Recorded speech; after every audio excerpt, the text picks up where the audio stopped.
लड़का और लड़की शादी से पहले एक स्ट्रेस में चले जाते हैं कि पता नहीं क्या होने वाला है। हमारे जो लड़के हैं वो शादी के बाद सेक्सुअल रिलेशन कैसा होता है वो मूवीज और पोर्नोग्राफी से अखज़ करते हैं। क्या फर्स्ट नाइट जो है वो सबकी परफेक्ट होती है या अगर किसी की परफेक्ट नहीं गुजरी तो ये नॉर्मल है? मुझे भी ये एडवाइसेस मिली थी कि भाई पहली रात ही जो है ना करना होता है। बस बहुत सारे केसेस ऐसे आए कि पहली रात ही दूसरी रात ही बस कोशिश करें किसी तरह इंटरकोर्स हो जाए, नहीं हुआ तो अलहदगी हो गई। वो समझी कि ये नामर्द है। पूरा पाकिस्तान मुजदनी करता है, मर्द सब ठीक ठाक भी है। जिस्म को तो नहीं पता कि मुजदनी हो रही है कि मुबाशरत हो रही है। दोनों का प्रोसेस तो सेम है जो जिस्म के अंदर होता है। तो ये कि एक से फायदा हो रहा है एक से नुकसान हो रहा है ये तो नहीं हो सकता। तो सेक्स की वजह से घर नहीं टूटता है। ज्यादातर डिप्रेशन की नफ्सियात की बीमारी की वजह से टूटते हैं। कुछ रिसर्चेस ये कहती हैं कि हर चौथे बंदे को कोई ना कोई नफ्सियाती बीमारी है। मर्दों के मुकाबले औरतों को एंजाइटी डिप्रेशन डबल होता है। इलाज की तरफ क्यों नहीं आते? क्या ये बहुत महंगा होता है? हमारा जहन में होता है कि नफ्सियाती बीमारी का मतलब है पागल। ऐसी फैमिलीज भी हैं बाबाओं के पास जा रही हैं और वहां पर जाने से बकौल उनके तबीयत बेहतर हो जाती है। ये भी नफ्सियाती मसला है। इसको हम कहते हैं प्लेसिबो इफेक्ट। किसी इंसान को कैसे पता चलेगा वो किसी नफ्सियाती बीमारी की तरफ नहीं बढ़ रहा?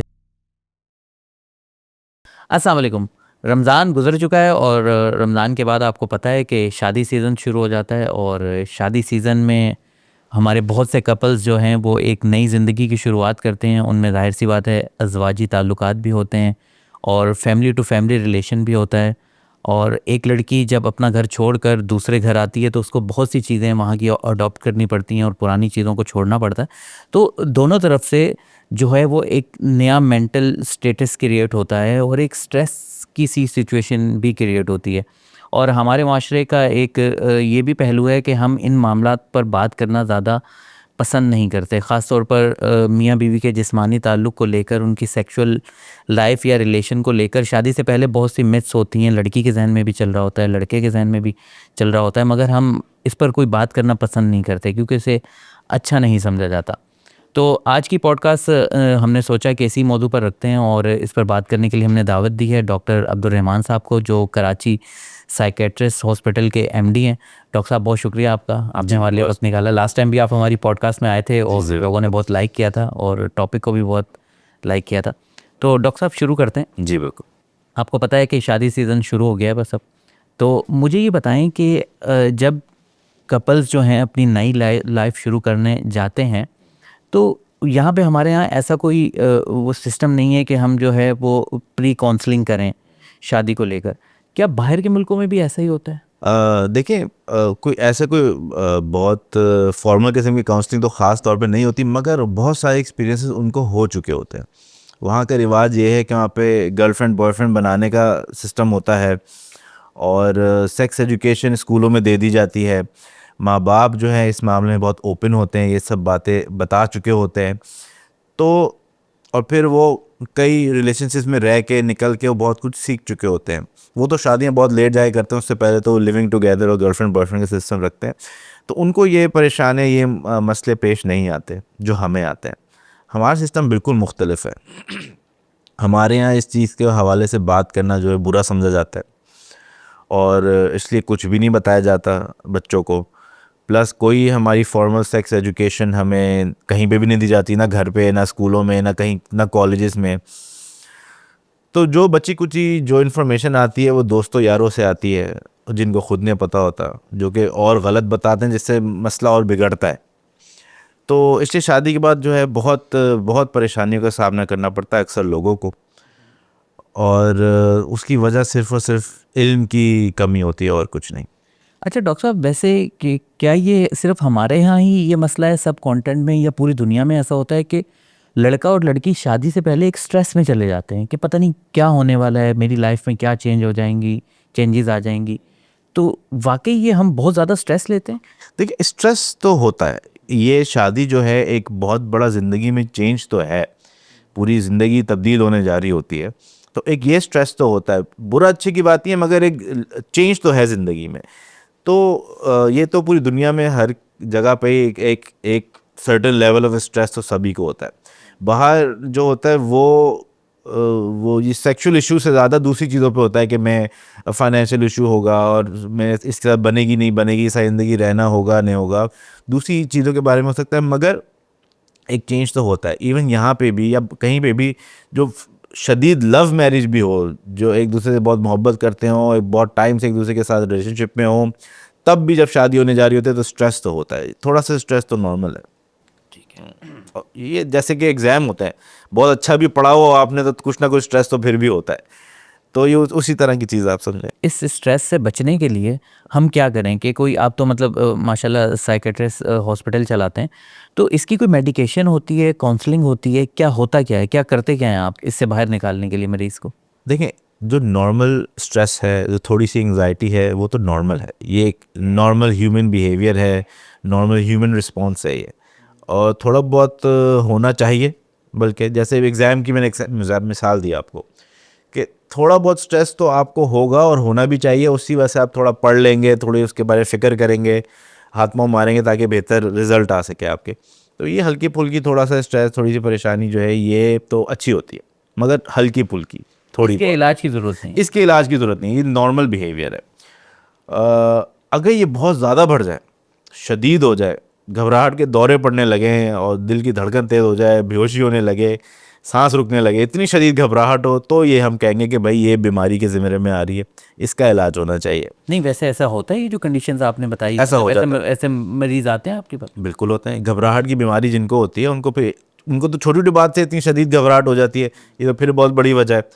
और आपने भी सुना होगा कि फलां बच्ची बहुत पढ़ने वाली है, मैं एग्ज़ाम हुआ तो जनाब बेहोश हो गई और उसका पेट ख़राब हो गया और बुखार हो गया और इतनी तबीयत ख़राब हुई कि एग्ज़ाम देने जा ही नहीं सकी। उसको कुछ नहीं होता, उसे घबराहट की बीमारी होती है। तो इतनी शदीद घबराहट हो तो फिर उसका इलाज कराना चाहिए, जाहिर सी बात है। और जो नॉर्मल एंग्जाइटी है वो देखें, आप बातचीत करने से वो सॉल्व होनी चाहिए, कि उसकी कुछ ना कुछ काउंसलिंग, आप सही कह रहे हैं, होनी तो चाहिए, मगर वो घर वाले करें, माँ बाप करें, और दोस्त यार कर सकते हैं, जिनको खुद पता हो कि चंद चीज़ें हमारे माइंड में होती हैं, मिसकंसेप्शंस होते हैं, प्री कंसीव्ड नोशन होते हैं कि शायद ऐसे हुआ करता है, तो आप उससे बात करें कि भाई ऐसे नहीं होता, ज़रूरी नहीं है। अगर ये मसला आपके माइंड में आ रहा है तो आप उसका हल बताएं कि नहीं है, ज़रूरी नहीं है यार, ऐसे करके फला चीज़ सही हो जाती है। कोई भी छोटी मोटी चीज़ हो सकती है कि फ़र्ज़ करें मैं सोचूंगा यार बच्चे हो जाएंगे तो फाइनेंशियल बर्डन मुझ पर बहुत ज़्यादा आ जाएगा, और ये सोच सोच के मैं परेशान हो रहा हूँ, तो कोई आपको काउंसिल कर सकता है कि नहीं यार ऐसी बात नहीं है, इतना भी बर्डन नहीं बढ़ता, आहिस्ता वक्त के साथ साथ आप सीख जाते हैं और एडजस्ट कर लेते हैं। तो ये छोटी मोटी चीज़ें होती हैं।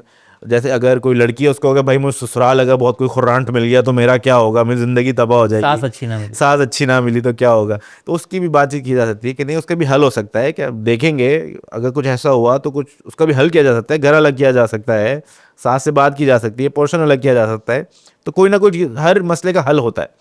तो आप उसको ऐसी तरह काउंसिल करें तो एंग्जाइटी बेहतर हो जाती है। अब्दुर्रहमान भाई, तालीम बहुत से मसलों का हल होती है, ठीक है, और जहाँ जहाँ हम तालीम से दूर हटते हैं तो मसाइल बढ़ते जाते हैं, मगर सेक्स एजुकेशन यानी तालीम बालिगा को लेकर हम बहुत पीछे हैं, इस पर बात करना भी पसंद नहीं करते।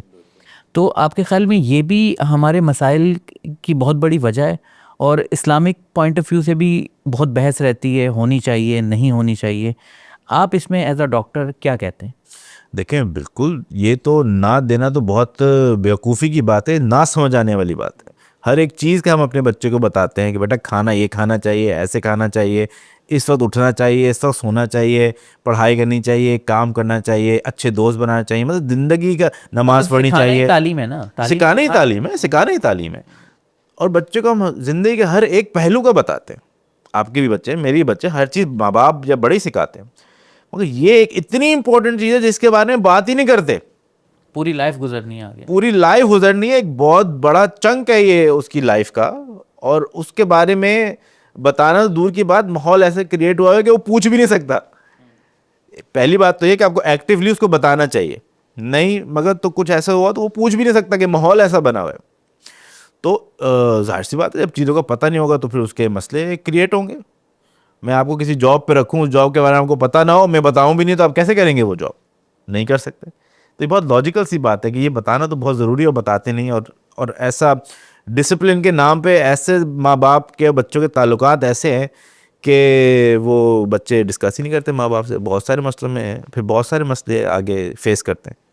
तो डॉक्टर साहब, फिर आपके पास ऐसे केसेस आते हैं कि जो आपको लगता है कि यार ये तो बिल्कुल एक मामूली सी बात है, ये तो यार मतलब आसानी से हल हो सकता था मामला, और साल 2 साल हो गए अभी ये कपल इसी में फंसा हुआ है, तो ऐसी चीज़ें फेस करते हैं आप? मेरे ख्याल से 80-90% मसले सिर्फ यही आते हैं कि यार इसको कोई बता देता तो ये बात यहाँ तक पहुँचती नहीं। छोटी छोटी बातें होती हैं मतलब कि एक तो सेक्स एजुकेशन नहीं है, फिर ऊपर से मिथ्स हैं।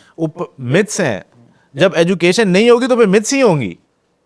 ये बात तो हर फील्ड में है कि जब एजुकेशन नहीं होगी, सही नॉलेज नहीं होगी, तो फिर गलत नॉलेज होगी, उस जगह पे कुछ ना कुछ तो होगा। ठीक है, तो ये जिस चीज़ में भी नॉलेज नहीं होगी वहाँ पे गलत नॉलेज होगी और वो नुकसान पहुँचाएगी। अब मैस्टरबेशन को ही ले लें हम, इतना बड़ा प्रॉब्लम है पाकिस्तान में कि कोई ऐसी बीमारी नहीं है जो मुजदनी से ना होती हो, और पूरा पाकिस्तान मुजदनी करता है। अच्छा, और मर्द मतलब और सब ठीक ठाक भी जो है। बात कर रहे हैं ये भी मिथ्स हैं। ये मिथ्स हैं। अच्छा, बिल्कुल, आप जहाँ पे जाएं, जब घुटने गुल रहे हैं, कमर गुल रही हैं, हड्डियाँ ख़राब हो रही हैं, मेरे पास तो आते हैं लोग, कहते हैं डॉक्टर साहब मैंने इतना गुनाह किया है कि बस उसी वजह से मैं ख़त्म हो गया हूँ। मैं सोचता हूँ पता नहीं क्या कौन सा गुनाह कर दिया, खुदा ना खासा रेप कर दिया, मर्डर कर दिया, क्या कर लिया, पता चलता है मुजदनी निकलता है। और वो कहते हैं जो मुझे मसला है बस आज उसी वजह से है, जबकि इसका कोई नुकसान नहीं है, कोई मसला नहीं है। या और अब बहुत लॉजिकल दो चीज़ें मैं आपको बताऊं कि अगर तकरीबन मेजॉरिटी मर्द जो है मैस्टरबेशन की होती है या करते हैं, ठीक है, इससे नुकसान होता तो हमारे मर्द तो मर चुके होते थे, औरतें रह जाती हैं इस मुल्क में, वही मुल्क को चला रही होती हैं। ऐसा तो नहीं है, और आबादी भी इतना ना होता। आबादी भी आधी हो चुकी होती है। ठीक है, ऐसा भी नहीं है। और ये कि आपको ये पता है कि जिस्म को तो नहीं पता कि मुजजनी हो रही है कि मुबाशरत हो रही है। इंटरकोर्स और मैस्टरबेशन के बाद हमारे जिस्म को तो नहीं पता, दोनों का प्रोसेस तो सेम है जो जिस्म के अंदर होता है। तो ये कि एक से फ़ायदा हो रहा है एक से नुकसान हो रहा है, ये तो नहीं हो सकता, जबकि है एक ही चीज़। तो ये लॉजिकली आप जब सोचें ना तो आपको पता चलेगा यार कितनी मिथ्स हैं, कितनी चीज़ें गलत हमने माशरे में ले ली हैं, वो चली जा रही हैं। हम सुनते हैं, आगे सुना देते हैं, हम भी यकीन कर लेते हैं, आगे वाला भी कर लेता है। कभी सोचा नहीं कि यार ये कैसे हो सकता है, कहाँ से शुरू हुई ये बात। ये दीन में भी दुनिया में भी दोनों हम ऐसे सुना के चल रहे हैं, तो इससे बहुत नुकसान होता है। अब्दुल रहमान भाई, एक और बहुत चीज़ सुनने को मिलती है, अभी आपने जो बात की मुस्तनी की, बहुत से लोगों को कहते सुना है और लिखे सुना है कि मतलब अगर ये बहुत ज़्यादा की जाए लाइफ में तो आपकी जो शादी के बाद की लाइफ होती है वो बहुत डिस्टर्ब रहती है। आपको बहुत सी प्रॉब्लम्स ऐसी फेस करनी पड़ती हैं कि जो अगर आपने वो ना किया होता तो ये ना होता। मसलन आप वो भी बात भी बता दें, क्या ख्याल है, क्या मतलब सुना है कहते हैं आपने? कि यही कि आप जो है वो अपने पार्टनर की नीड्स पूरी नहीं कर पाते क्योंकि आपने टाइमिंग कम हो जाती है। हाँ, कह सकते हैं आपकी वो कम हो जाती है, और बाकी आप अपनी जो सेक्सुअल एनर्जी है वो बहुत पहले ज़ाया कर चुके होते हैं, जो टाइम आपने अपने पार्टनर के साथ स्पेंड करना था। ये बात सही है? बिल्कुल गलत है, बिल्कुल एब्सोल्युटली फॉल्स। बल्कि इससे उल्टा मिल जाता है कि जिन्होंने कभी भी मैस्टरबेशन नहीं की होती उनकी टाइमिंग बहुत कम होती है, क्योंकि जाहिर सी बात है सेंसिटिव होता है एरिया बहुत ज़्यादा, और जो मैस्टरबेशन करते हैं उनकी टाइमिंग बेहतर होती है। ये इट्स अ फैक्ट। हाँ, बहुत ऑब्वियस सी बात है कि जो चीज़ जितनी ज़्यादा सेंसिटिव होगी उतनी ज़्यादा जल्दी इंजाल होगा। तो ये बिल्कुल गलत है कि टाइमिंग ख़राब होती है या सेक्सुअल एनर्जी थी वो, भाई एनर्जी क्या है, ये तो सब कुछ जिस्म जो है वो रीजनरेट करता रहता है हर चीज़। ऐसा तो नहीं है कि आपने 6 साल ज़्यादा पेशाब कर लिया तो अगले 6 साल पेशाब ही नहीं आएगा आपको। ऐसा तो नहीं है कोई चीज़। तो ये लोगों ने अपनी तरफ से बातें जो है ना, और फिर बहुत सारे ये बाबे शाबे हैं जिन्होंने अपने मंजन बेचने के लिए, अपने माजू वाजू बेचने के लिए जो है ना ये बातें की हैं कि तुम ख़त्म हो जाओगे और ये मेरा जो है ये हर्बल फलां खाओ इससे जान ताकत आएगी, और ये सब फजूल बातें हैं। सब अपनी दुकान चमका रहे हैं बस, और कोई बात नहीं है। नहीं, ये बाबे बाबू का आपने जिक्र क्यों किया? ये बाबे बाबे मतलब क्या ये प्रमोट करते हैं इस बात को ना। इस मतलब सेक्सुअल लाइफ को लेकर भी बाबों का किरदार कोई होता है? वैसे तो मैंने सुना है कि मतलब होते हैं अमलियात वगैरह और ये वो, और उनमें काफ़ी सही भी नहीं, होते हैं आप क्योंकि बहुत सारे हमारी आयत में, कुरान पाक में तासीर बिल्कुल ठीक बात है, बिल्कुल ठीक तो बात है। ये दो अलग सवाल हैं, इनके दो अलग जवाब की ज़रूरत है। बाबे बाबे आपने देखा होगा कि अक्सर दीवारों पे लिखा होता है हाँ हाँ, अच्छा, आप उनकी बात मर्दानगी का ठीक है। फला, जो अपने मंजन वंजन बेचते हैं बना के, माजू वाजू क्या बेचते हैं। मतलब सो कॉल्ड हकीम कह लें आप। हाँ, हकीम कह लें, नीम हकीम कह लें, बल्कि हर्बल प्रोडक्ट्स बेचते हैं कि उससे जनाब आपके सेक्सुअल ताकत आ जाएगी, जान आ जाएगी। ये सब फजूल बात है, ऐसा कुछ नहीं होता। कोई कुछ चीज़ ख़राब है ही नहीं तो आप वो मंजन किस चीज़ का बेच रहे हैं? आपको बुखार है ही नहीं तो मैं पैराडोल क्यों दूँ आपको? ठीक है, बस आपको पता नहीं है कि आपको बुखार है, लोग कह रहे हैं कि आपको बुखार है मगर आपको बुखार है ही नहीं। तो अब्दुल रहमान भाई, मरीज कुछ तो फेस कर रहा है ना, तभी तो वो डॉक्टर के पास जाता है। मुझे अगर मैं कभी ऐसे वो कम इल्मी ला इल्मी फेस कर रहा है।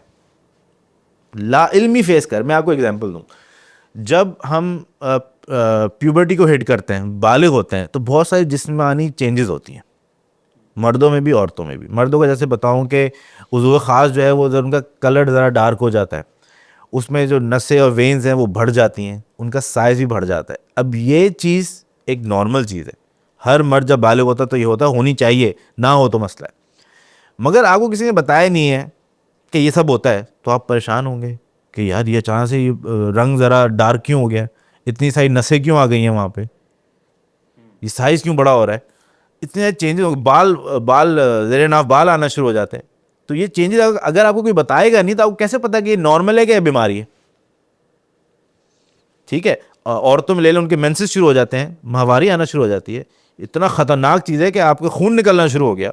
अगर आपको कोई बताए नहीं कि नॉर्मल चीज़ है तो आप परेशान नहीं होंगे क्या? ठीक है, और फिर आपको कोई कहते हैं हाँ हाँ ये तो बीमारी है, इसकी तो दवाई भी आती है, तो आप तो और पक्का यकीन हो जाएगा हाँ देखो ये तो बीमार, वाकई में ये तब्दीली आई है, ये बीमारी है, इसकी दवाई लेनी पड़ेगी मुझे। ठीक है, तो लोग रीइंफोर्स कर देते हैं गलत नज़रियात को। मेरे पास ज़्यादातर लोग जो आते हैं, जो ख़ास तौर पे सबसे बड़ा मसला होता है कि सिरत अनजाल, प्री मेच्योर जैकुलेशन, जल्दी फारिग हो जाना, इतने लोग आते हैं। वो तो मरीज़ के अलावा दोस्त यार भी बड़े आते हैं कि यार ये मसला है। अब मैं उनसे पूछता हूँ कि यार कितना टाइमिंग कितनी होनी चाहिए एक मर्द की, नॉर्मल क्या टाइमिंग होती है? अमूमन लोग कहते हैं 15 मिनट, आधा घंटा, 1 घंटा, जो सुना हुआ होता है, मूवीज़ में देखा होता है, वही परसेप्शन बना होता है। जबकि असल टाइमिंग है 2-3 मिनट, 1 से 2 मिनट, ये नॉर्मल टाइमिंग है। अब मैं आपको बताऊं कि फैसल भाई 1 से 2 मिनट ही टाइमिंग होती है, तो आप सुकून पड़ेगा ना सीने को, अच्छा हाँ भाई ठीक है ऐसे ही है, मैं तो पता नहीं क्या गलत सोचा हुआ था, मैंने गलत इल्म मिला हुआ था मुझे। तो ये बात है, मेरे ख्याल से 90% मसले ख़ासतौर पे सेक्स से रिलेटेड जो हैं, वो अगर उनकी सिर्फ सही इन्फॉर्मेशन दे दी जाए तो वो मसले हल हो जाए, मर्दों में भी औरतों में भी। अच्छा, जैसे मैं आपको बता रहा था ना गलत नॉलेज के हवाले से, या नॉलेज ना मिलना ही एक मसला है, तो एक बहुत बड़ा अक्सर मसला आता है, लोग कहते हैं कि मेरा जो उज़ू है वो टेढ़ा है, ये भी बहुत शिकायत आती है। अब उनको से ये बता दी जाए कि भाई हर मर्द का टेढ़ा ही होता है क्योंकि ये नॉर्मल है, अच्छा। तो वो परेशानी हल हो जाए।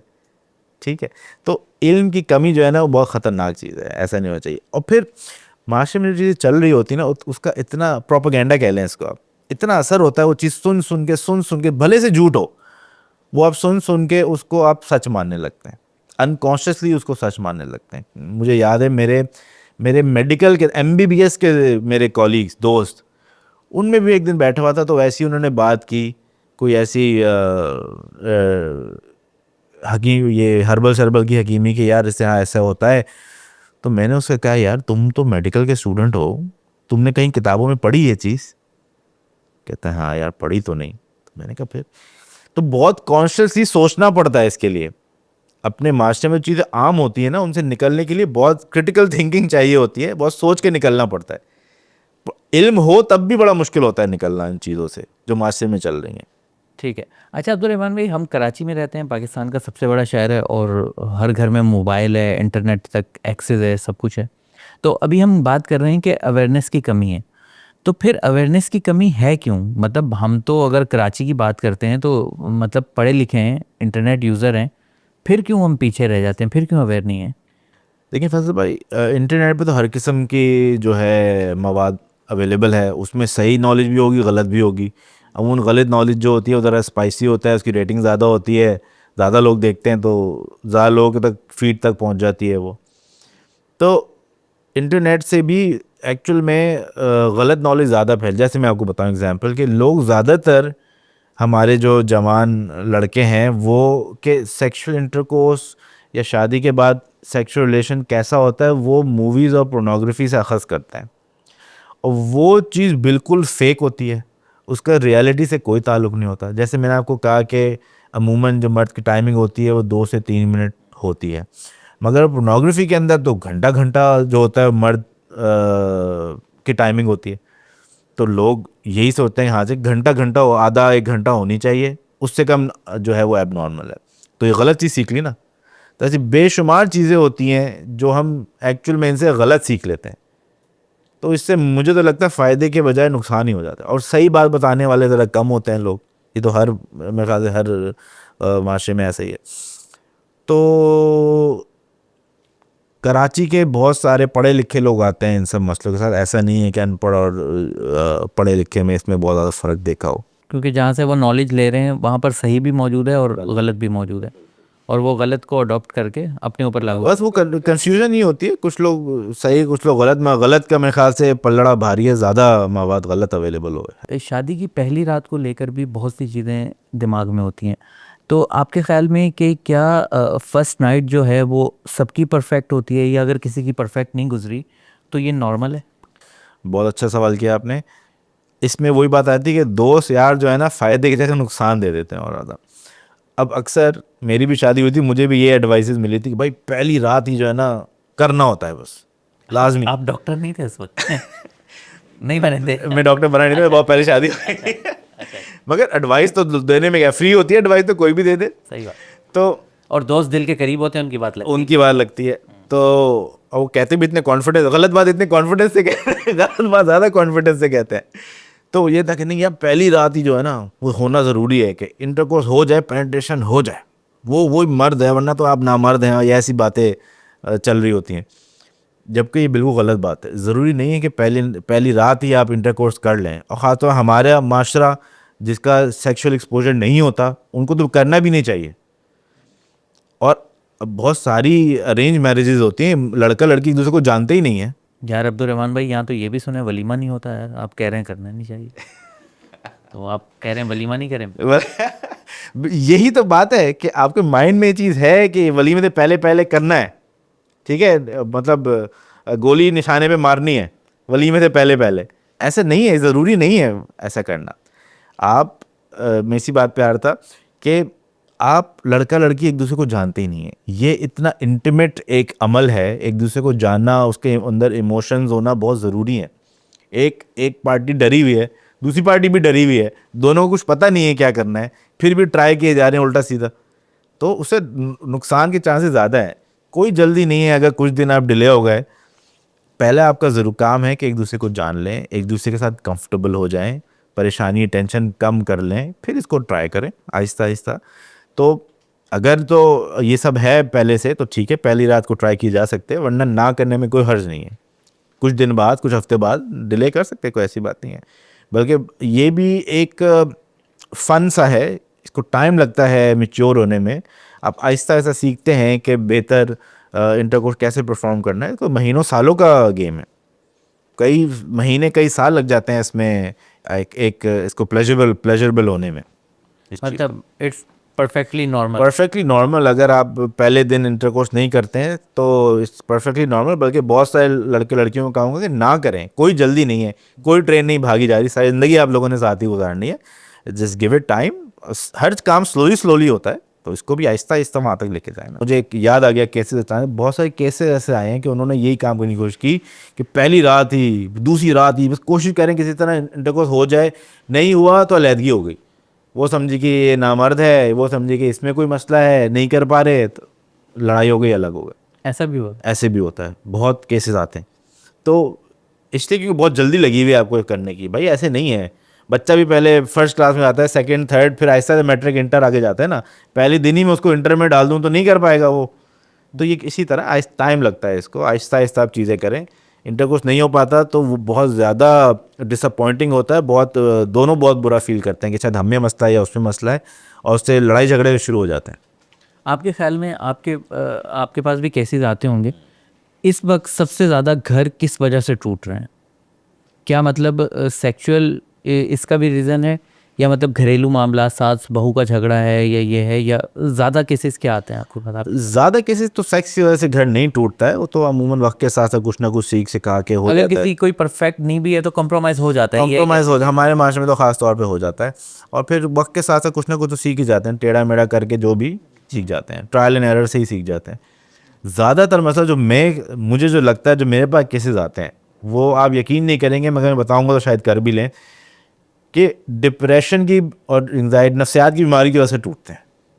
अच्छा जी। अब वो आप कैसे, मैं आपको बताता हूँ कि आपने ये बात सुनी है कि ज़्यादातर जो घर टूटे होते हैं, तलाक हुई होती है, जब उनमें जाते हैं तो पता चलता है कि कोई खास वजह नहीं थी, छोटी मोटी बातों पे ही तलाक हो गई। थर्ड पार्टी इन्वॉल्व थी? नहीं, थर्ड पार्टी नहीं, कोई छोटी मोटी बातों पे हो गई, कोई बहुत बड़ी वजह नहीं हुई थी।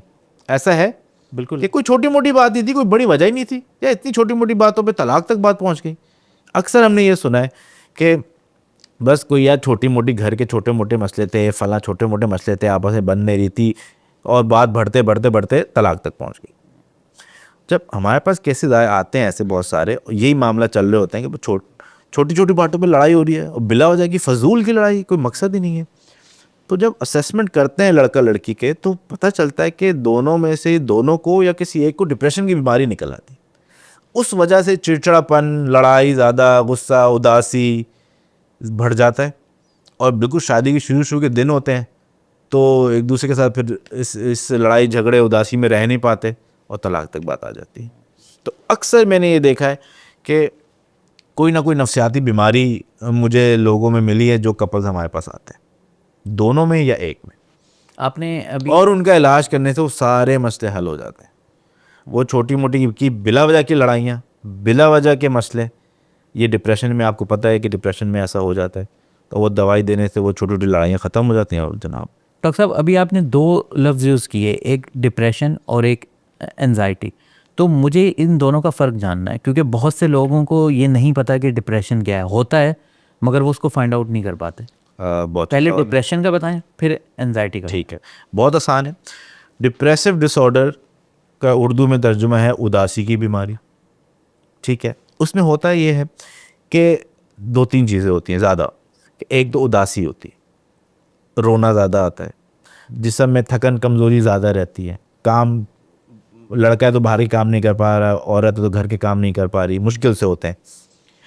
फिर चिड़चिड़ापन ज़्यादा रहता है, नींद ख़राब हो जाती है, ज़िंदगी में मज़ा नहीं रहता, कि एक दिन गुजारना भी ना बहुत मुश्किल लगता है इंसान। सैडनेस हर वक्त। सैडनेस, दिल करता है कि यार ज़िंदगी से बेहतर है मर जाए तो बंदा बेहतर है। ये मैं ऑब्वियसली मॉडरेट टू सीवियर का बता रहा हूँ। जो माइल्ड डिप्रेशन होता है ना बहुत, उसमें तो बस ये चिड़चिड़ापन, उदासी, लड़ाई झगड़े यही चलते रहते हैं। तो ये होता है सब कुछ, और ये सब कुछ बिला वजह और होता ये डिप्रेशन है, है। डिप्रेशन है और ये बिला वजह डिप्रेसिव डिसऑर्डर है। घर में सब सेट होगा, सब कुछ घर में आप देखेंगे तो इनकम अच्छी होगी, बच्चे खुश होंगे, सब सेट होगा। मेजॉरिटी तो टाइम्स में सब कुछ ठीक होगा, तब भी ये हो सकता है। और अगर ख़राब है तो फिर और ज़्यादा बढ़ जाएगा, जाहिर सी बात है। अगर किसी वजह से उदासी हुई है, जैसे कि आपके बहुत कोई करीबी रिश्तेदार आपका इंतकाल कर जाता है, माँ बाप बहन भाई में बहुत करीबी, तो आप उदास होते हैं, आपकी तो हालत ख़राब हो जाती है, और फिर वो उदासी कुछ हफ्ते कुछ महीने रहती है, फिर आहिस्ता आहिस्ता आप बेहतर हो जाते हैं। तो ये उदासी तो नॉर्मल है कि किसी बहुत बड़ी वजह से आपको हुई है सब, उसमें ये सब कुछ होता है कि आप ना काम कर पाते हैं, घर बैठ जाते हैं अमूमन आप, लोग कहते हैं भाई रेस्ट करो, आराम करो, उसका सब ख्याल रखें, बिल्कुल ठीक बात है। मगर ये वक्त के साथ साथ वो चीज़ ख़त्म हो जाती है और आप फिर वापस नॉर्मल अपनी लाइफ में आ जाते हैं। मगर यही चीज़ बिला वजह हो, कोई बड़ी बात ही नहीं हुई, किसी का इंतकाल नहीं हुआ, कोई हादसा नहीं हुआ, फिर भी आप जनाब उदास, मायूस, चिड़चिड़ापन है, लड़ाइयाँ झगड़े हो रहे हैं, काम नहीं किया जा रहा, जिसमें थकन कमज़ोरी हो रही है, और दिल कर रहा है कि यार ज़िंदगी बेकार, अल्लाह उठा ही ले तो बस बेहतर है। तो हम कहते हैं कि ये जो है ना, ये उदासी की बीमारी है, उदासी नहीं, उदासी की बीमारी। फिर उसका इलाज जरूर, फिर उसका इलाज ज़रूरी है। और ये मेडिकेशन से होता है। ये दोनों तरीके से होता है। अमूमन बहुत कम दर्जे की हो और तो काउंसलिंग से भी हो जाता है, मगर अमूमन दवाई की ज़रूरत पड़ती है इसके अंदर। जैसे कि बुखार है, आपको बुखार है तो आप पैराडोल लेते हैं, कम है तो कम लेते हैं, ज़्यादा है ज़्यादा लेते हैं। इसी तरह दवाई की अमूमन ज़रूरत पड़ जाती है, और काउंसलिंग और दवाई को कंबाइन किया जाए तो सबसे अच्छा रिजल्ट आता है। ठीक है, और एंजाइटी रह गया। एंजाइटी इसी स्पेक्ट्रम की एक बीमारी समझ लें आप, थोड़ी सी कम शिद्दत है। उसमें मेन सिम्टम्स जो होते हैं वो एंजाइटी डिसऑर्डर मतलब घबराहट की बीमारी। घबराहट में क्या होता है, खौफ होता है कि कुछ हो जाएगा, दिल की धड़कन तेज हो जाती है, सांस घुटता है, खामखाम या किसी छोटी सी बात पे। आम घबराहट में, जैसे मैंने आपको एग्जांपल दी कि आपके एग्ज़ाम आ गए तो थोड़ी सी घबराहट होगी, थोड़ा सा खौफ होगा, यार मैं फेल तो नहीं हो जाऊंगा, थोड़ी सी दिल की धड़कन भी तेज़ हो सकती है, हाथ पाँव में थोड़ा सा एक घबराहट की जो आप कैफियत है, या आपके पीछे कुत्ता लग गया है, कुत्ता पीछे लग जाएगा तो वो दिल की धड़कन भी तेज़ होगी, सांस भी तेज़ होगा, हाथ पाँव भी काँपेंगे, पसीने भी निकलेंगे, नॉर्मल है, होना भी चाहिए, आपको शायद जिस्म को ज़रूरत है भागने के लिए सब चीज़ की। मगर यही सब चीज़ें बिला वजह हो जाए, बैठे में मेरे साथ बातें कर रहे हो कि दिल की धड़कन तेज़ हो जाए, सांस घुटने लगे, हाथ पाँव काँपने लगे, ठंडे ठंडे पसीने आने लगे, खौफ होने लगे कि यार मैं मर ना जाऊँ, घुटन महसूस हो, जब ये बिला वजह हो तो हम कहेंगे भाई ये घबराहट की बीमारी हो गई है आपको, एंजाइटी। एंग्जाइटी डिसऑर्डर, ये डिसऑर्डर का लफ्ज़ बहुत ज़रूरी है, लोग आम घबराहट या आम उदासी से कंफ्यूज करते हैं इसको। तो ये समझने की ज़रूरत है कि भाई आम घबराहट नहीं है, ये घबराहट की बीमारी है, फिर इसका अब इलाज होना पड़ेगा, वो भी दवाइयाँ देनी पड़ती हैं उसकी, उससे ये चीज़ बेहतर हो जाती है। और ये इतना अच्छा कॉमन बहुत है, दोनों चीज़ें, डिप्रेशन भी और एंग्जाइटी भी। तकरीबन नफ्सियाती बीमारियों का मुख्तलिफ रिसर्चेज हैं, तो कुछ रिसर्चेज ये कहती हैं कि हर चौथे बंदे को कोई ना कोई नफ्सियाती बीमारी है, हर चौथे बंदे को, दुनिया में या पाकिस्तान? दुनिया में, अच्छा, दुनिया में। और अब आप इस कमरे में 4 लोग बैठे हैं तो मतलब एक को मसला है, ठीक है भाई। मगर लोग चूंकि बताते नहीं है तो पता नहीं चलता। नहीं, उन्हें खुद भी नहीं पता होता ना अब्दुलरहमान भाई। चले, मगर ये तो पता है ना कि हमारे से कुछ हो रहा है, तकलीफ में इतना तो पता होता है, मगर बताते नहीं है कि वजह क्या है ये नहीं पता, मगर तकलीफ क्या है ये तो पता होती है ना, कि मैं जल्दी घबरा जाता हूँ, दिल की धड़कन तेज हो जाती है। तो हर चौथे बंदे को, कुछ रिसर्च के मुताबिक हर छठे बंदे को तो कोई ना कोई नफ्सियाती बीमारी है। और सबसे ज़्यादा कॉमन नफ्सियाती बीमारियाँ डिप्रेशन और एंग्जाइटी की हैं। और एक और बात बोल दूँ, औरतों में ये बीमारियाँ डबल हैं कंपेयर टू मैन। मर्दों के मुकाबले औरतों को एंग्जाइटी डिप्रेशन डबल होता है। इसका रीज़न क्या है उनकी, मतलब अल्लाह ताला ने रीज़न तो बाद में, रीज़न तो हम बाद में जाएंगे ना, क्या वजूहात हैं, वो लंबी चौड़ी डिस्कशन है, उसको छोड़ दें आप। मगर आप ये आपको पता होना चाहिए कि औरतों में डबल होता है। आपने अक्सर सुना होगा यार, लोग मर्द कंप्लेन कर रहे होते हैं, मेरी औरत यार पड़ी रहती है, रोज़ कोई नया मसला निकल आता है, यहाँ दर्द वहाँ दर्द, मुझे ये बीमारी है, डॉक्टर के पास जाते हैं, सारे टेस्ट भी नॉर्मल आते हैं, पता नहीं नाटक करती रहती है। ये अक्सर सुना होता है ये चीज़, अक्सर घरों का ये मसला है कि यार ये तो नाटक करती है, तो जब से शादी हुई है बीमार ही रहती है ये तो, ठीक है। दरअसल वो एंग्जाइटी डिप्रेशन की बीमारी होती है, उनमें से कोई ना कोई एक बीमारी होती है। इसकी बहुत सारी वो है, सोमैटोफॉर्म डिसऑर्डर होता है, उसमें जिसम में दर्द तकलीफ़ होती है, फिब्रोमाइल्जिया होता है, ख़ास पट्ठों में दर्द होता है कुछ जगहों पे, और टेस्ट पेट में दर्द होता है। कई टेस्ट आप कराते रहें, सारे टेस्ट नॉर्मल आते हैं, तो डॉक्टर कहते हैं कि ये तो नॉर्मल है, और औरत को बड़ी तकलीफ़ हो रही होती है, तो मर्द कहते हैं नाटक कर रही है। जब काम करना होता है इसको तकलीफ़ें शुरू हो जाती हैं, वैसे आराम करती रहे, पैसे खर्च करने में, शॉपिंग पे तो नहीं होती तकलीफ़ इसको। तो दरअसल ये जहनी बीमारियां होती हैं, डिप्रेशन एंग्जाइटी, और औरतों में डबल होती है, तो माशरे में औरतों में ज़्यादा देखने को मिलती हैं ये चीज़। और ये वाकई में तकलीफ दी होती है, नाटक नहीं कर रहे होते वो, ये नाटक नहीं होता, ये समझने की ज़रूरत है। टेस्ट नॉर्मल आ गया इस तरह, ये नहीं कि कोई तकलीफ नहीं है। नहीं अब्दुलरहमान भाई, इससे आपने कहा ना कि जिस्म में दर्द है, ये है, क्या ये पेनफुल भी होती है? पेनफुल होती है। नहीं, एंजाइटी तो आपने कहा ना कि मतलब एक घबराहट है, डर है। हाँ हाँ, उसकी बहुत सारी टाइप्स है ना बीमारी की।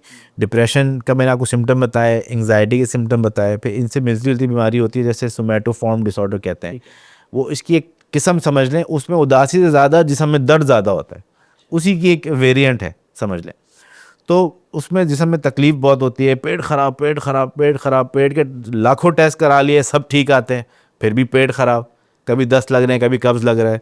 तो पेट ख़राब तक पे इफ़ेक्ट हो जाता है। अफेक्ट, क्योंकि देखिए दिमाग हमारे पूरे जिस्म को कंट्रोल करता है। जिस्म में, दिमाग में कोई मसला हो तो वो जिस्म के किसी भी हिस्से में महसूस हो सकता है। अब दिल की धड़कन तेज़ हो गई, दिल के आप कितने टेस्ट करा लें सब नॉर्मल आएंगे, मगर आपकी तो दिल की इतनी तेज़ हो रही है कि हार्ट अटैक आ जाएगा। तो क्या मसला है?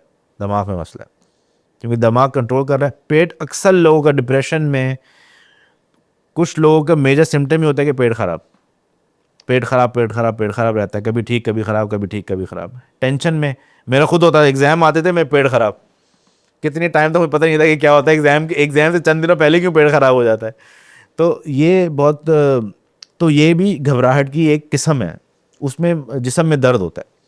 तो ये औरतें अक्सर, जो आपने देखा है कि पट्ठों में दर्द, बैठी हुई हैं लेके, अम्माएँ बैठी होती हैं जिस्म में, हाय मेरे तो बड़ा दर्द रहता है, मैं कमज़ोर, बहुत कमज़ोरी हो रही है, वज़न होगा 100 किलो, 150 किलो, मगर मुझे कमज़ोरी हो रही है। ओ भाई कैसे कमज़ोरी है, ये कौन सी कमज़ोरी है?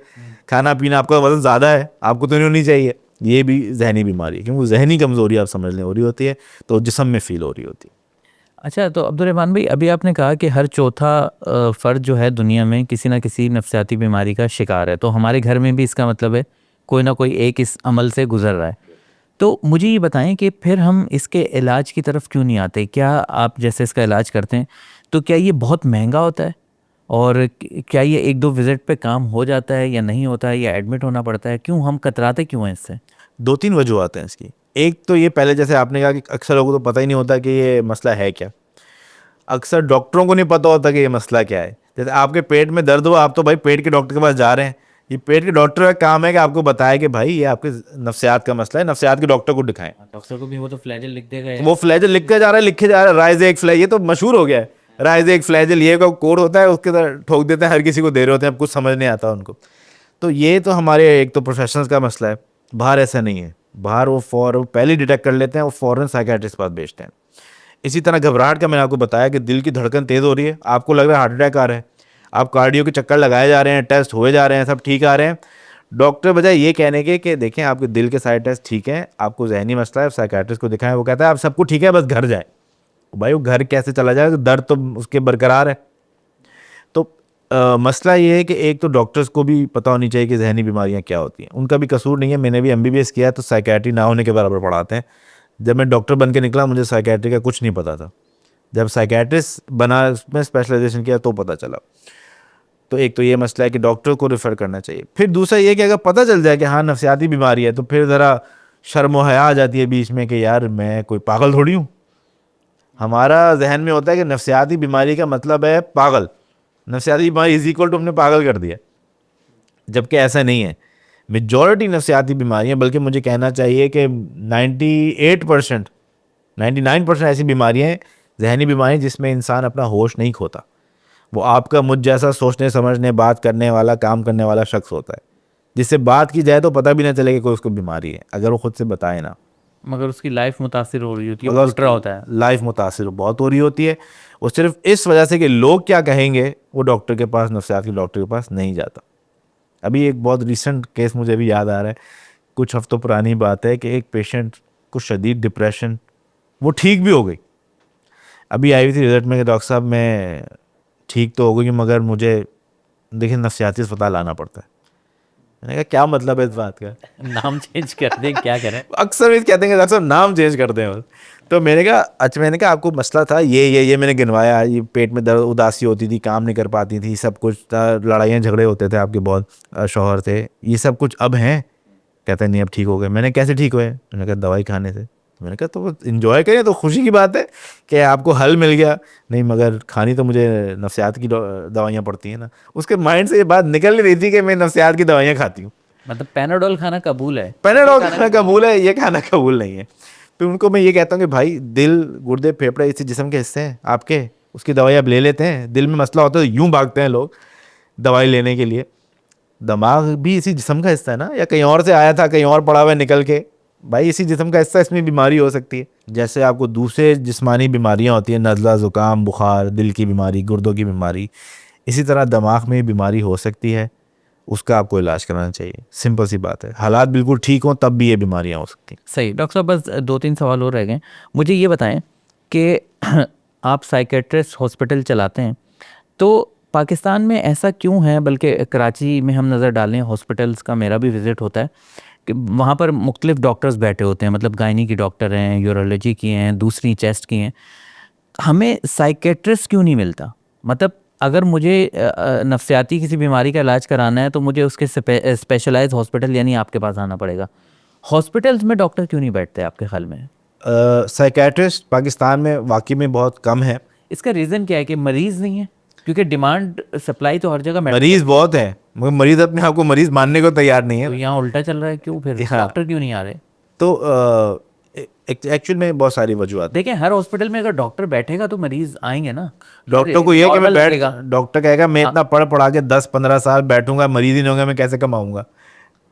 तो बहुत से डॉक्टर तो ये फील्ड लेते नहीं है ना कि यार इसमें तो पैसा नहीं है। ये पीछे से एक साइकिल चलता है ना, एक वजह नहीं होती, कई वजूहत होती हैं। एक तो ये कि फील्ड ही न्यू है रिलेटिवली, अगर कार्डियोलॉजी कई 100 साल पुरानी तो साइकियाट्री 50-60 साल पुरानी फील्ड है। फिर लोगों को शऊर नहीं है, तो लोगों का शऊर होना ज़रूरी है ना।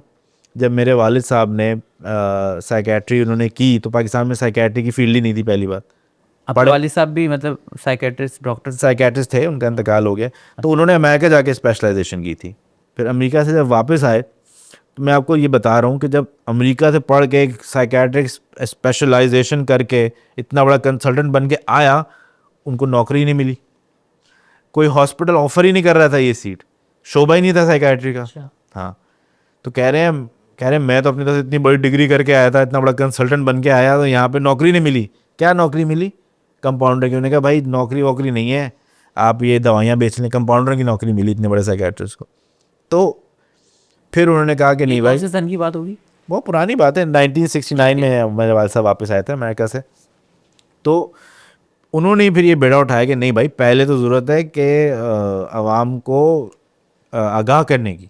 तो फिर वो साइकेट्रिस्ट ने बताया कि भाई ये जो हो रहा है आपके साथ, ये बीमारी है, इसको डिप्रेशन कहते हैं, इसको एंग्जाइटी कहते हैं। तो फिर उन्होंने अवेयरनेस से काम किया। अब तो खैर इतनी अवेयरनेस तो है, लोगों को पता चल जाता है, काफ़ी पता चल जाता है, मगर अभी भी आहिस्ता आहिस्ता बढ़ेंगे, जाहिर सी बात है। डॉक्टर को अक्सर ये, हम जब कॉलीग्स थे तो अक्सर यही बात होती थी कि यार इसमें इतना पैसा नहीं है तो इस फील्ड में कम ही जाते हैं, साइकेट्रिस्ट कम बनते हैं, तो आपको नज़र भी कम आता है। इस साइकेट्रिस्ट हैं ही कम फ़िलहाल तो पाकिस्तान में। इंस्टीट्यूशन बढ़ाने की भी ज़रूरत है डॉक्टर्स को अब ज़्यादा होने की। और तब तक एक और आउटरीच प्रोग्राम्स होते हैं बहुत सारे, कि दूसरे फील्ड के स्पेशलिस्ट को भी आप ज़्यादा इख्तियार दे देते हैं कि आप MBBS जो हैं उनकी आप ट्रेनिंग करें, उनको भी छोटी छोटी साइकेट्रिक बीमारियां और उसका इलाज आप सिखा दें, ताकि आप, अब मैं ज़्यादा से ज़्यादा दिन में कितने मरीज़ देख सकता हूँ, तो मैं MBBS डॉक्टर्स ट्रेन कर दूँ ताकि वो और मरीज़ देख सकें। मैं साइकोलॉजिस्ट, सोशल वर्कर ट्रेन करूँ ताकि वो और मरीज़ देख सकें। तो बाहर भी ऐसे आउटरीच प्रोग्राम्स हैं, अमेरिका के अंदर भी, उनके पास भी जो है बीमारियाँ ज़्यादा हैं, डॉक्टर कम है। तो उन्होंने क्या किया, बहुत सारी नर्सेज़ को छोटी छोटी बीमारियों का सिखा के, उनको ऑथराइज़ करके, उनको दूर दराज के गाँव में, ऐसे इलाकों में भेजते हैं कि आप भाई, आप नर्स हैं मगर आपको साइकेट्री की इनिशियल ट्रेनिंग दे दी है, आपको ये दवाई देने की ऑथराइजेशन है, आप जाके ट्रीट करें। ना होने से तो बेहतर है। तो ऐसे पाकिस्तान में तो इसकी बहुत ज़्यादा ज़रूरत है। अच्छा डॉक्टर साहब, वापस आते हैं शादी की तरफ। हम ज़रा टॉपिक से हट गए, बहुत यूज़फुल रही हमारी बातें। और मगर मुझे ये बताएं कि अगर कोई कपल है, वो शादी के बाद प्रॉब्लम फेस कर रहा है, ठीक है, कुछ भी प्रॉब्लम हो सकती है, तो उसको पता कैसे चलेगा कि ये मैं नफ्सियाती, ये कोई साइकेट्रिस्ट के पास जाऊं या किसी गायनाकोलॉजिस्ट के पास जाऊं या यूरोलॉजिस्ट के पास जाऊं? पता कैसे चलेगा उसको? जाहिर सी बात है कि अगर कोई ऐसा प्रॉब्लम है कि मैं, अगर गायनी खातून है तो वो गायनी के डॉक्टर के पास चली गई, वो तो उसको कभी नहीं कहेगी कि यार मेरी ये स्लिप फाड़ो और अपनी रिटर्न लो और वो साइकेट्रिस्ट के पास चली जाओ। मेरा ख्याल है आपके हॉस्पिटल में शायद होता हो या ना होता हो, आप भी कभी नहीं कहेंगे ऐसा। नहीं, तो वो करे क्या, कैसे पता चलेगा वो? अच्छा देखिए, अमूमन जो अच्छे डॉक्टर हैं वो तो ये कर देते हैं, रेफ़र कर देते हैं, अपनी दिल पे पत्थर रख के स्लिप फाड़ देते हैं और रेफ़र कर देते हैं। ये अलग बात है कि खुद ही उस डॉक्टर को ना पता हो, ऐसा भी होता है। जैसे मैंने आपको एग्जांपल दी ना कि हम खुद MBBS जब करके आए थे, हमें नहीं पता साइकेट्री क्या होती है।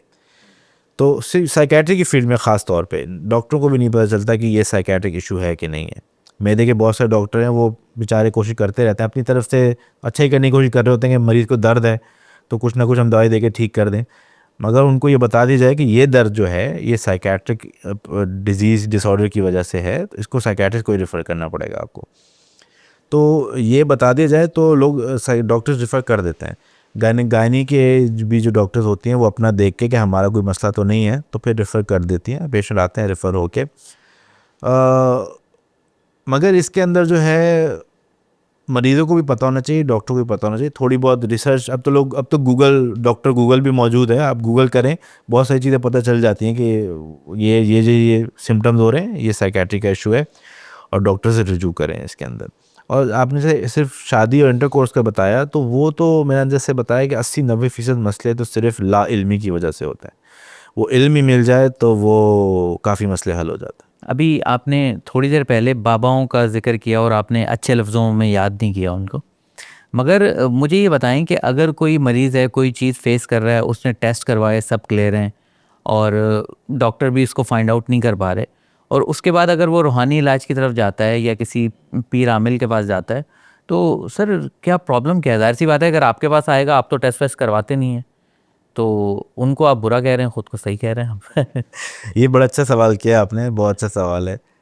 दरअसल मसला ये है कि जब आपको बुखार होता है तब आप पैनाडोल खा लेते हैं, और उस वक्त आप नहीं जाते बाबों के पास दम शम कराने।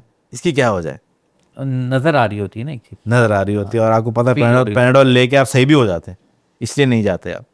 दरअसल बात यही है कि जहाँ पे लोगों को आराम नहीं मिलता, सुकून नहीं मिलता, बेहतरी नहीं आती उनकी बीमारी में, तो तो फिर ऐसे लोगों को नीम हकीम बाबे शाबे जो हैं उनको भी मौका मिल जाता है। वो फिर क्लेम करते हैं कि हम आओ हम ठीक कर देंगे। बहुत सारे बाबे हैं जो कैंसर ठीक करने की भी दावे करते हैं। आपको पता है कैंसर 3rd या 4th स्टेज में चला जाए तो फिर ठीक नहीं होता, फिलहाल तो कोई इलाज नहीं है उसका, वो उसकी भी दावे करते हैं कि हम करते हैं ठीक।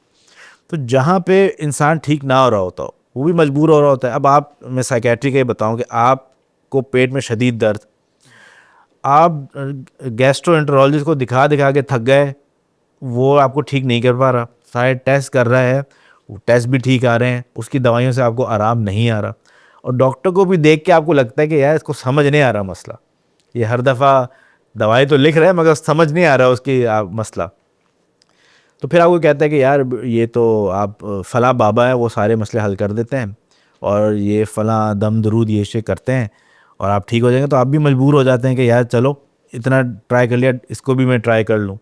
तो लोग कोशिश करते हैं मगर उसका भी कोई फ़ायदा नहीं होता, उसका नुकसान ही होता है। बात यह है कि हर वो बाबाओं को वहीं पे खेलने का मौका मिलता है जहाँ पे मेडिकल साइंस इतनी डेवलप नहीं है, या उसका इलाज उतना फ़ौरन से सामने नहीं है, या लोगों में अवेयरनेस नहीं है। या लोगों में अवेयरनेस नहीं है।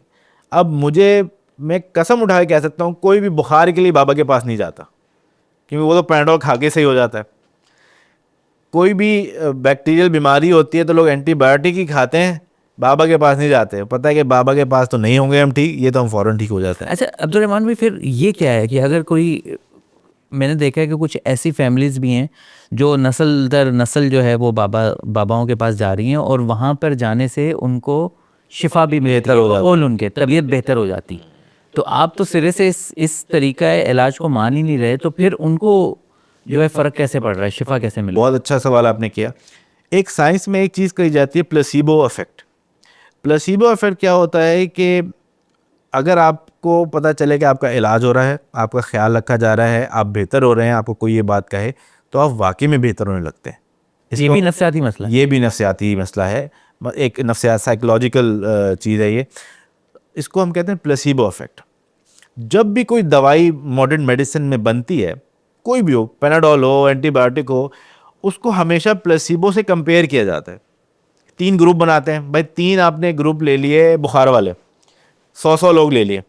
100 लोगों को आपने दी चीनी की गोली, उसमें कोई दवाई नहीं थी, मगर ये उसको नहीं पता, उनको सबको लग रहा है कि ये वो नई जो दवाई बनी है वही हमें दी जा रही है जिससे हम सही हो जाएंगे। बाकी 100 लोगों को आपने कुछ भी नहीं दिया देखने के लिए कि ना दे के भी क्या होता है। और तीसरा जो ग्रुप था 100 लोगों का, उसको आपने पेनाडोल दे दी, ठीक है। और फिर तीनों को आप देखेंगे तो जिनको कुछ नहीं दिया सबसे ख़राब रिजल्ट उनका होगा। थोड़ा बहुत कुव्वत मुदाफ़े से थोड़े बहुत 3-4% सही हो गए तो हो गए, बाकी तबीयत ख़राब रहेगी। सेकंड नंबर पे प्लेसिबो वाले लोग जिनको चीनी की गोली दी गई थी, उनमें बहुत बड़ी परसेंटेज होगी जो ठीक हो गई थी। हाँ, कोई अच्छा खासा अमूमन काफ़ी बड़ा 20-30% लोग होते हैं ठीक हो गए, ठीक है। मगर पेनाडोल वाला ग्रुप देखेंगे तो आपको 80-90 या 100% लोग होंगे जो ठीक हो गए होंगे, ठीक है। तो हम कहते हैं प्लेसिबो इफेक्ट की बहुत वैल्यू है साइंस में। अच्छा डॉक्टर साहब, सबसे लास्ट और सबसे अहम सवाल, मुझे ये बताएं कि किसी इंसान को कैसे पता चलेगा, वो कैसे ख़ुद को जज करे कि वो किसी नफ्सियाती बीमारी की तरफ नहीं बढ़ रहा या उसका शिकार नहीं है?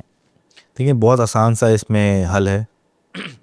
वो ये कि जब आपकी नॉर्मल लाइफ, आपकी डेली की फंक्शनैलिटी अफेक्ट होना शुरू हो तो हम कहते हैं कि ये आपको जहनी बीमारी हो गई है। थोड़ा बहुत उदास हो किसी वजह से हो तो वो तो नॉर्मल है, मगर उदासी इतनी बढ़ जाए कि अब आप सही काम करते थे तो सही से काम नहीं कर पा रहे, पढ़ाई करते थे तो सही से पढ़ाई नहीं कर पा रहे, आपकी सोशल और फैमिली लाइफ इफेक्ट हो रही है, चिड़चिड़ापन, उदासी और झगड़े बढ़ गए हैं, तो हम कहते हैं कि अब ये आपको नॉर्मल उदासी नहीं है, अब ये उदासी की बीमारी बन चुकी है, तो अब इसका इलाज करना ज़रूरी है। बिल्कुल। तो मैं एग्जांपल दे दूं कि फ़र्ज़ करें आप काम पे आते थे तो पहले तो आप बिल्कुल वक्त पे आते थे, ये फर सारा अपना काम मुकम्मल करते थे, सबसे गप्पे भी लगाते थे, मगर अब जो है ना बिस्तर से नहीं उठा जाता, अक्सर छुट्टी हो जाती है, आते भी हैं तो लेट आते हैं, काम पे बैठते भी हैं तो बस वक्त गुजारते हैं, सही से काम नहीं कर पाते। या पढ़ाई करते थे पहले तो आपके 90% आते थे, ए ग्रेड आते थे, अब जो है आपको बस फेल हो रहे हैं अब तो सब्जेक्ट्स में। तो इससे पता चलता है कि आपकी जो है फंक्शनैलिटी अफेक्ट होने लगी है। या घर के ऊपर जो है पहले आपके बड़े हंसमुख थे, बातचीत करते थे, गप्पे लगाते थे, जोक मारते थे, मगर अब जो है बस खामोश खामोश रहते हैं, ज़्यादा बात नहीं करते, बल्कि अक्सर चिढ़ जाते हैं, बच्चों पे भी गुस्सा ज़्यादा निकालते हैं। तो ये सब जब आपकी डेली लाइफ अफेक्ट होना शुरू हो किसी भी वजह से, तो आप समझ जाएंगे आप कोई ना कोई जहनी बीमारी हो गई है। ठीक है, चलें डॉक्टर साहब, बहुत शुक्रिया आपके वक्त का, और उम्मीद है कि हमारे व्यूवर्स को इससे बहुत फ़ायदा हुआ होगा, और मैंने भी बहुत इन्जॉय किया इस गुफ्तगू को। इंशाल्लाह दोबारा भी आपसे मुलाकात हो। थैंक यू, अल्लाह हाफ़िज़।